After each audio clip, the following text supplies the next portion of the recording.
paz do seu irmão, a paz dos seus irmãos. Eu sou o pastor Cristóvão. Vamos dar sequência ao estudo sobre o que é tipologia bíblica. Tipologia bíblica é Deus revelando o seu mistério à humanidade. Antes de mais nada, se você está chegando agora no nosso canal, seja edificado pela palavra, seja bem-vindo.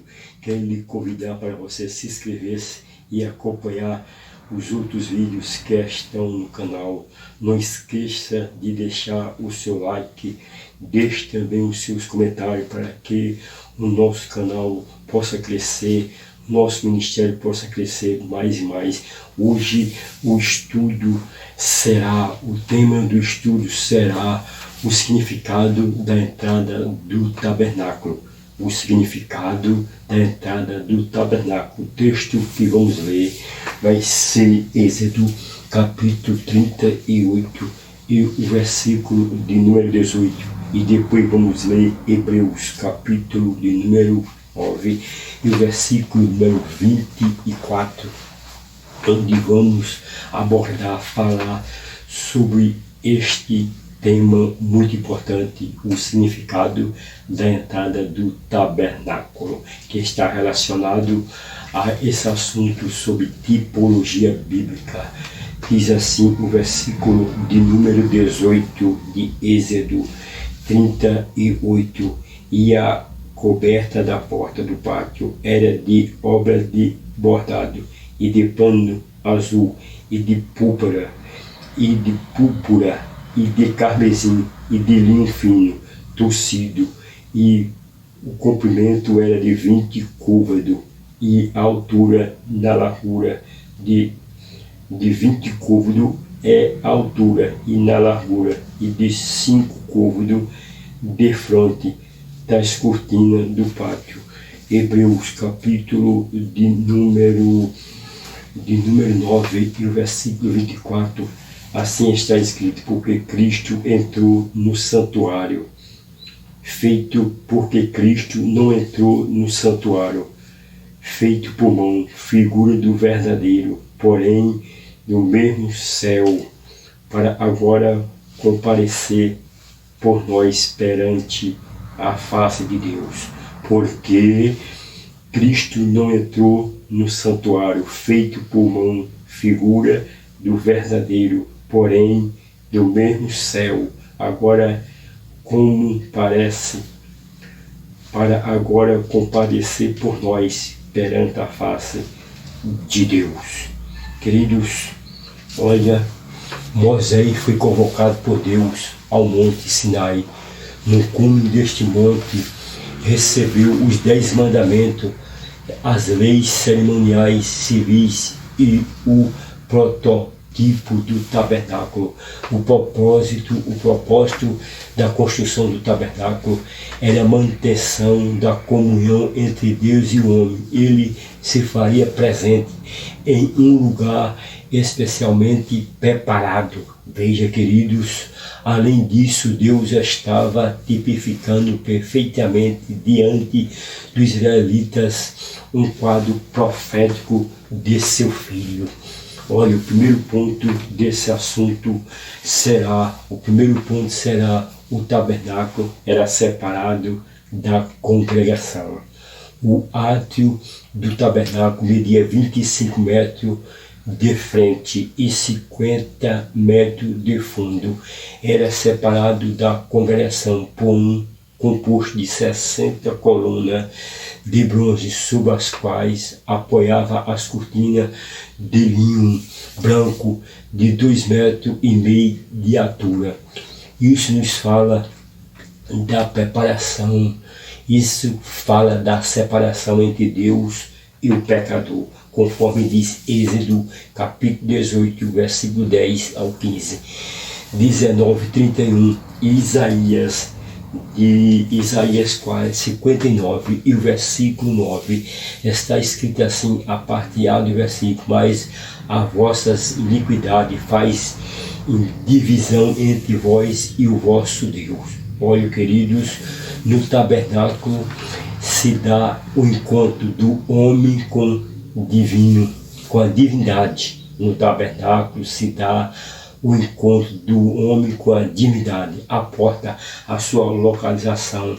Êxodo 27, versículo 13 a 16, traz a descrição do lado do átrio, que seria como a entrada, permitido acesso ao tabernáculo. Não havia nenhuma outra abertura ao redor do átrio, senão a entrada do lado oriental, ou leste do tabernáculo, a entrada do Jardim do Éden, que estava localizado ao lado oriental,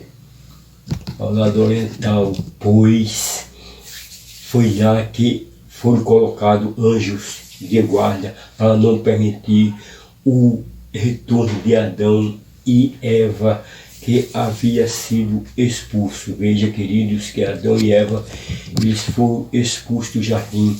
No capítulo 43 do livro de Ezequiel, há uma referência à visão do profeta, quando a glória do Senhor encheu o templo. A glória do Senhor entrou no templo pela porta que olha para o Oriente. Isso está em Ezequiel 43, e o versículo de 1 a 5. A glória do Senhor entrou pelo Oriente. A glória do Senhor entrou pelo Oriente. Mateus correlaciona Jesus com o leste. Mateus 2, 1, 2 e 9. Vimos a sua estrela do Oriente, vimos para adorá-lo. O sol sempre nasce do leste, a luz vem do Oriente. O tabernáculo apontava sempre para o Oriente, apontava a pessoa de Jesus Cristo. Veja, apontando para a pessoa de Jesus Cristo como o sol da justiça. Veja, queridos, que o sol sempre nasceu no leste. A luz vem do Oriente, o tabernáculo aponta sempre para o Oriente, apontando para a pessoa de Cristo, como o sol da justiça, conforme de Mateus 4 e o versículo 2. A porta do tabernáculo é um tipo de Cristo. A porta do tabernáculo é um tipo de Cristo. Veja, querido, a Bíblia afirma que Jesus é o caminho e a porta. Quando lemos João 10 e o versículo de número 9, veja o que diz a palavra do Senhor, e diz: eu sou a porta, que entrar por mim salvar-se-á, entrar e achará pastagem. Quando lemos também João 14, versículo 6, todos conhecem de cor e salteado esse versículo. Jesus disse: eu sou o caminho, eu sou a verdade e eu sou a vida. Ninguém vê ao Pai se não for por mim. Somente Jesus é a luz para o mundo imenso em treva, a luz que vem do Oriente. As suas dimensões, as 4 colunas da entrada do tabernáculo. Isso está em Êxodo 27, e o versículo 16 tem um significativo importância. Elas representam a plenitude da terra através dos seus 4 pontos cardeais: norte, sul, leste e oeste. Veja que todos os povos têm a oportunidade de entrar no santuário. Quando nós lemos Mateus capítulo 24 e o versículo 31, assim está escrito na palavra do Senhor: e ele enviará dos seus anjos rigor, clamor e trombeta, os quais ajuntarão os seus escolhidos desde os 4 ventres de uma e outra extremidade do céu. Veja, queridos, que privilégio o homem tem. Todos os povos têm a oportunidade de entrar no santuário através de Cristo Jesus. Ele disse: eu sou o caminho, eu sou a verdade. Ele também informa e diz que Deus amou o mundo de tal maneira. A Bíblia diz, Jesus diz em João 3,16, que Deus amou o mundo e deu seu Filho unigênito para todo aquele que não pereça, mas tinha vida eterna. A entrada possuía 20 côvados de extensão. Isso está em Êxodo 27, versículo 16, 8, ou seja, 2/5 de largura total. O átrio era de 50 côvados. Isso está em Êxodo 27, versículo 13.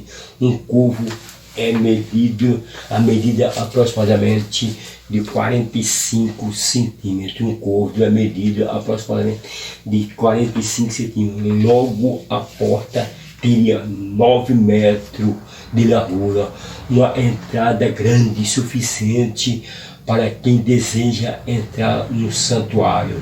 Cristo é a porta, Ele é suficiente para todos que desejam ter acesso ao Pai, passa a fazê-lo. Quando nós lemos João, capítulo de número 1 e o versículo de número 12, veja que diz: mas todos quanto receberam, deu-lhes poder de serem feitos filhos de Deus, aos que creem no seu nome. Veja, queridos, quando nós lemos também Romanos capítulo 10, versículo 13, assim está escrito: porque todos aqueles que invocar o nome do Senhor será salvo. Jesus é a porta maior. Jesus é a porta maior. O segundo ponto desta mensagem sobre o que é a tipologia bíblica está assim: as cortinas de linho branco. A segunda parte da mensagem desse extremo e maravilhoso tema sobre tipologia bíblica, as quatro linhos fino branco, as cortinas de linho branco, as cortinas de linho branco. A cortina de linho branco separava a cortina de linho branco separava o povo da comunhão com Deus no tabernáculo. Ao olhar para a tenda, a única coisa visível ao povo era a cortina branca no átrio. Era de linho, porque linho fala da pureza e santidade. Quando nós lemos Apocalipse capítulo 19 e o versículo 8, a parte B, assim está escrito: linho finíssimo são os atos de justiça dos santos. A humanidade de Cristo foi pura e santa. Isso está em João 8,46. A cortina era um obstáculo transponível e é ainda hoje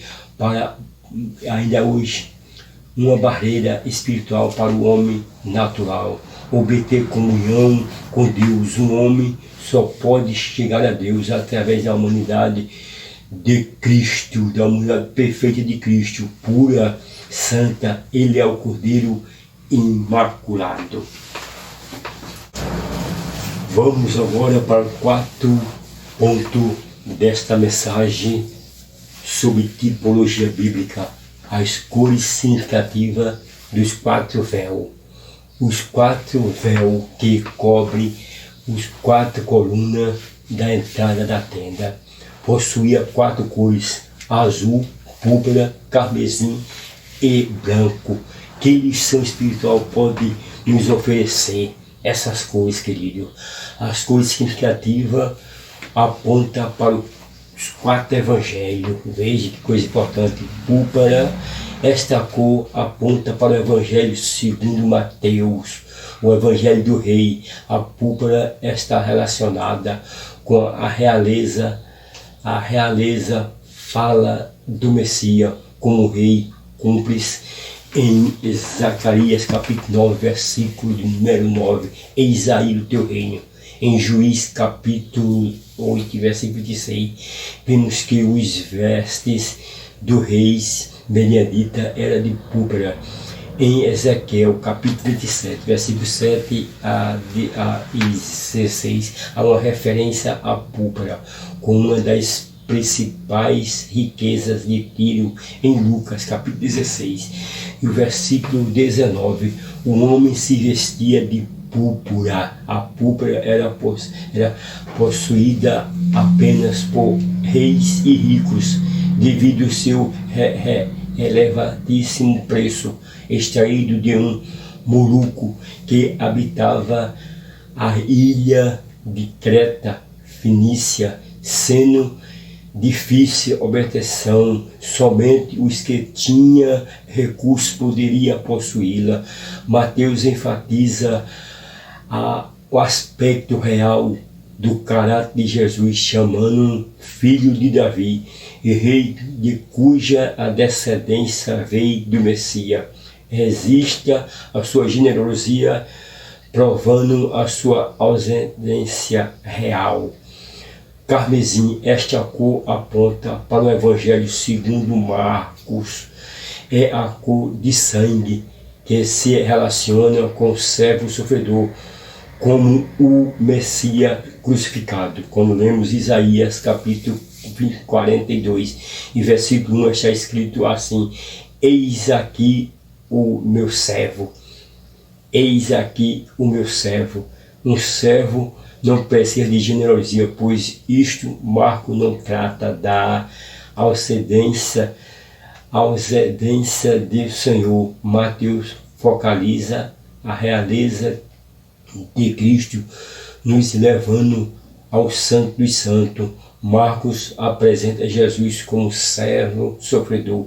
Isto nos conduz ao altar de bronze.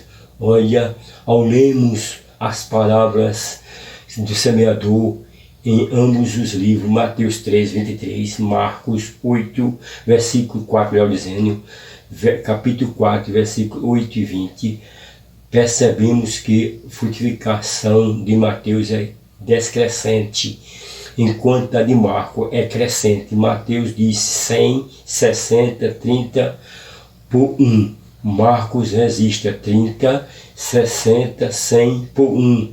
Isto conforme os três divisões do tabernáculo: o pátio, o santuário e o santo dos santos. Marcos enfatiza a frutificação a partir do pátio, onde havia sacrifício, o ponto de início crescente espiritual. Mateus enfatiza Jesus como rei, iniciando no Santo dos Santos, chegando ao homem no pátio. Olha, o linho branco, esta cor aponta para o Evangelho de Lucas, apresentando Jesus como homem perfeito, o Filho do Homem, e o Evangelho do Filho do Homem, escrito por os gregos, que buscava, através dos seus pensamentos fisiológicos, alcançar um homem ideal. Como um homem perfeito ilustra, faz necessário a sua genealogia. Jesus cumpre Zacarias 6, versículo 12, que diz assim: eis aí um homem, o Filho do Homem, em sua humanidade perfeita, pura, santa, sem pecados. Quando nós lemos Hebreus capítulo 4 e o versículo de número 15, vamos ver como está escrito a palavra do Senhor: porque não temos um sumo sacerdote que não possa compadecer das nossas fraquezas, porém que, como nós, em tudo foi tentado, mas sem pecado. Veja que coisa maravilhosa, queridos. O azul esta cor aponta para o Evangelho de João. O azul é a cor do céu, indica que é o celeste e divino. Veja, a azul, esta cor aponta para o Evangelho de João. O azul, a cor do céu, indica que é celestial, divino. João apresenta Jesus como Filho de Deus e é o Evangelho do Filho de Deus. Não há genealogia, pois Deus não tem, é eterno, sempre existiu. Jesus cumpriu Isaías 40, versículo 9, assim está escrito: eis aí o vosso Deus, a característica divina de Jesus estão registrados neste Evangelho. Veja, querido, que as características divinas de Cristo está registrado neste Evangelho de João, quando lemos João capítulo 8 e o versículo 58, assim está escrito: disse Jesus, em verdade te digo que antes que Abraão existisse, eu sou. Olha, quando lemos também no capítulo 10, versículo 30, ele diz: eu e o Pai somos um. Eu e o Pai somos um. Veja que essa cor azul é a mais tremenda. E fala sobre Jesus, que em João ele é o Filho de Deus. Olha, os 4 evangelhos, querido, trata da vida de Jesus. A introdução, a conclusão dessa mensagem, queridos, vamos concluir agora. Os 4 evangelhos trata da vinda de Jesus na terra, desenvolvimento do seu ministério. São os livros mais importantes da Bíblia. Os livros antecedem o Evangelho, aborda os livros que antecedem o Evangelho, aborda a preparação da vida de Jesus, os quais é suficiente, trata da vinda de Jesus. Os livros que antecedem o Evangelho aborda a preparação da vinda de Jesus. Os que sucedem trata da doutrina, que ensina por ele. Veja que os que sucedem, os outros evangelhos, os outros livros depois de João, trata da doutrina ensinada por ele. Cristo, o Deus encarnado, veio do azul do céu, tomou sobre si os nossos pecados, carmesim, vestiu-se virtuosamente de púrpura como rei. Os evangelhos revelam ao mundo a pessoa de Cristo, a porta, a entrada do tabernáculo. Amém? Espero você no próximo vídeo. O próximo vídeo será o 6º estudo. O tema será os primeiros passos do crente para a entrada do pátio do tabernáculo. O tema será os primeiros passos do crente para a entrada